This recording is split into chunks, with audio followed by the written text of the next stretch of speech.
Hello everyone, my name is Adam Michael Anthony Simpson and you're watching my YouTube channel, Adam M.A. Simpson. Today we'll be interviewing Devin Swiner. She's a PhD candidate at OSU, that's Ohio State University, and also she's the president of the OSU Chapter of NOBCChE, that's the National Organization for the Professional Advancement of Black Chemists and Chemical Engineers. Devin is an accomplished scientist. She studies analytical chemistry and she's already published multiple papers. She's really shaking up her own science area, and we talk a bit about that in this interview.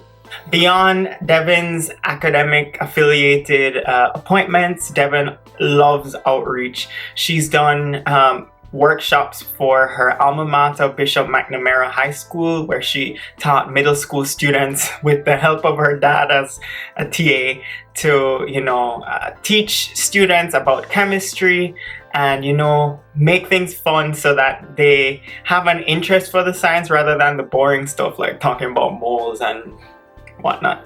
Devin has also taken part in workshops, particularly the Max Scientist workshop at the annual NSBE conference, that's the National Society for Black Engineers conference.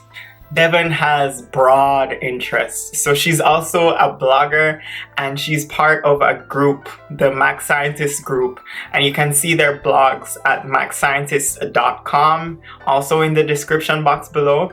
And it's led by a group of African American scientists, and the website states that they are a brand committed to changing the face of STEM and uplifting women of color. I just want to say how Devin demonstrates that during graduate school you can wear many hats. She's an accomplished scientist, STEM advocate, mentor, and science communicator. It's a privilege to be in the in crowd, and so Devin is smashing down those barriers so that upcoming students can have access to all the information they need to thrive.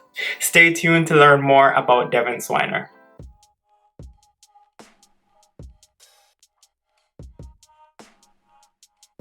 Hi everybody, I'm Devin Swiner. I'm a fifth year PhD candidate in analytical chemistry at Ohio State. I'm originally from the DMV, so Prince George's County, Maryland, and I got my bachelor's in chemistry from the University of Pittsburgh in 2016. Awesome, that's awesome. So, getting into our first section of this interview, what led you to graduate school and your research topic or focus? So I really have to say that it was my academic and research advisors at Pitt that got me to grad school. I didn't think that I was going to go to grad school for a PhD. Sophomore year, Devin was like, I'm getting a master's in forensics and then I'm going to work. And then between my academic advisor, my research advisor, they were like, no, you're good at research. So, you're going to go get a PhD and you're going to do it in analytical chemistry because that kind of keeps everything a little more broad as far as allowing my research interest to change from forensics, which they did. So they kind of knew me better than I knew myself at that point.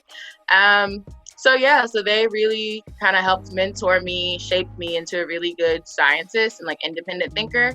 I fell in love with research while I was an undergraduate. So going to grad school to continue to do that was the natural progression of my career. And then as far as my specific interest now in my research group, what I love about working in Dr. Badu's group at Ohio State is that he's so innovative. He's so smart that he has the craziest ideas and we're all just all right, we'll try to make this work. And the goal, we're okay, that's fine. I understand. I'm see, I think I know what you're saying, but we're going to see if this works. But the whole goal of our lab is to do really complicated science very simply in order to make it very accessible to areas that might not have, fancy instrumentation or a bunch of labs. We want to take very common household items to do super cool science. And that was just really attractive for me as an incoming grad student. I get to kind of figure out my own thing, develop something for my field. So he was the natural choice. And that's really a good skill to develop even as an academic, because resources, it's very difficult to get funding these days. So being resourceful is a big thing. Most definitely. Yeah, that's awesome. So explain to me your motivations to be so prominent as an African American scientist, STEM advocate, and I believe Vice President of NOBCChE, or I'm currently president. Yes, yeah, okay, I'm good. president. I was correct here. All right. Awesome. Yes. I think my motivation just comes from the fact that I've been poured into at every step of my journey. So I wanted to kind of return the favor. I'm always trying to find ways to help other people progress, because there were a lot of things that I didn't know as a Black undergrad that was a chemistry major. So kind of helping bridge that gap for, the next generation of Black chemists was always really important. So I've tried to do that in a million different ways, as far as like mentoring a bunch of students through my lab, serving as president and on the executive board of Ohio State's NOBCCchE chapter. I was involved with NOBCCchE at Pitt. And then my blog, Mad Scientist, also kind of documents my journey as a Black woman in STEM. So I think for me, accessibility is something that's really important, because I know what it's like to have things not be accessible and to have to like go through a bunch of different avenues to get a simple question answered. Exactly. So I wanted to make that easier for people coming up behind me. That's so beautiful. Making things accessible. That's privilege. Yeah, most definitely. Most definitely. Oh gosh. All right. So, I have to personally thank you so much for planning this whole BlackinChem week, or being part of that planning group. I, at the time, was very new to science communication, and the YouTube channel just started. I hadn't even uploaded any interviews. My only interview right now is the one with Amari. And by planning this BlackinChem week, my Twitter followers increased by 450%. I just want to know what led you to plan this event. I honestly tweeted it. Like I legitimately tweeted it. So Ashley, who's one of the other co-organizers of BlackinChem, is the founder of Black and Astro. And Black and Astro was like going viral on science Twitter, and then I was seeing all the other, Black and X geeks. And I honestly tweeted, "Hey, I'd love to curate BlackinChem. Who wants to help?" And then Ashley and I connected, and then we found, everybody else. And then it turned into, a thing that's as big as it was. So I want to thank you for participating. So that was beautiful. But yeah, I really just tweeted it. And I think it was just kind of one of those things where you were seeing it everywhere else for all these other Black scientists. So for me, the natural progression was, okay, well, we could do this for chemistry too. Like, why could we not do it for chemistry?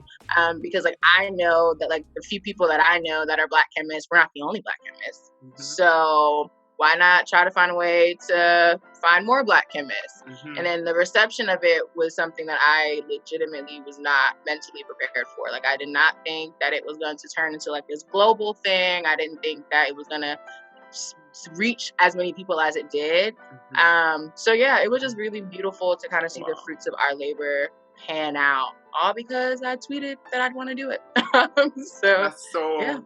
That's amazing. Well, being a mind, especially with your blog, Max Scientist, I of course it would come to your mind to make that tweet. So I hope your name goes down in history and is celebrated everywhere. I appreciate that. Yeah. So tell us about your outreach or advocacy roles. I know you have done a lot. What particular experience sticks out to you in all of your outreach and advocacy roles? And what drives you to continue? Oh, yeah. So honestly, my favorite has really been teaching the summer camp at my high school. It was for middle school kids because I love kids. Yeah. And teaching them chemistry just was like, this is going to be so much fun because I get to kind of like nerd out and hopefully do things that they think are cool. Because like, you know, as a chemist, you're like, oh, let's do this chem demo because, you know, we think the demos are cool. Yeah. But that doesn't necessarily mean that like, other people are going to. Yeah, it's like, I don't know. But for middle school kids, that's like the perfect age because they're still sponges at that point. Mm-hmm. So I think I had so much fun kind of teaching them like very like basic chemistry, like these are what atoms are, protons, neutrons, all that stuff. And then building it up to doing experiments like on that Friday. And we did slime and then we did polymer like bouncing balls. So naturally, like they were throwing stuff in the room because that was the whole point of like me wanting to do that was for them to have something tangible. It's like, look, you can use the similar, you know, ingredients to do slime, but also to make these balls that are actually, you know, buoyant. So that was really cool for me to just see them kind of be so engaging with camp. I got my dad to come in on one of the camp weeks to be my TA, which was really fun. So like, it was great. I was like, all right, Dad, like, I mean, you're not doing anything today. I do need some help just to kind of walk around. They had their like goggles on and everything. Like I went all out for teaching for like, it was great. But for me, it's always really important to mentor students and to kind of show them that they're fully capable of doing chemistry. There are a lot of people that don't think that they're ready to be a chemist, and there's amount of times that I get, oh my gosh, chemistry was so hard for me in high school. I don't see how you do it. It's like, well, it's hard, yes, but at the same time, if you don't kind of instill the fact that this is accessible to students or like that it's fun. Like I'm a chemist because I like being in the lab because I think it's fun. Yeah. So kind of teaching students early on that this is something that's really fun and getting them to understand what's actually going on was just really fun. So that's really why I keep doing it, because I'm very student oriented. Like I'm always worried about students. What can I do to make their experience a positive experience? Even if they decide to not go into chemistry, it's still like they don't have this like negative, oh my gosh, I hate chemistry because it's hard. It's like, no, there are fun parts of chemistry too. Let me expose you to like this other side of this like very common misconception.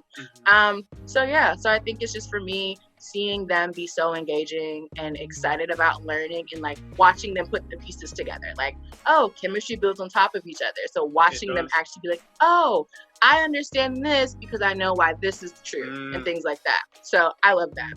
Wow. You're such a good mentor. Thank you. Yeah. Thanks for watching part 1 of this interview with Devin Swiner. If you liked the interview so far, please like this video and subscribe to the channel. It helps to motivate me to produce amazing content and introduce you guys to amazing scientists. Stay tuned for part 2 and see you.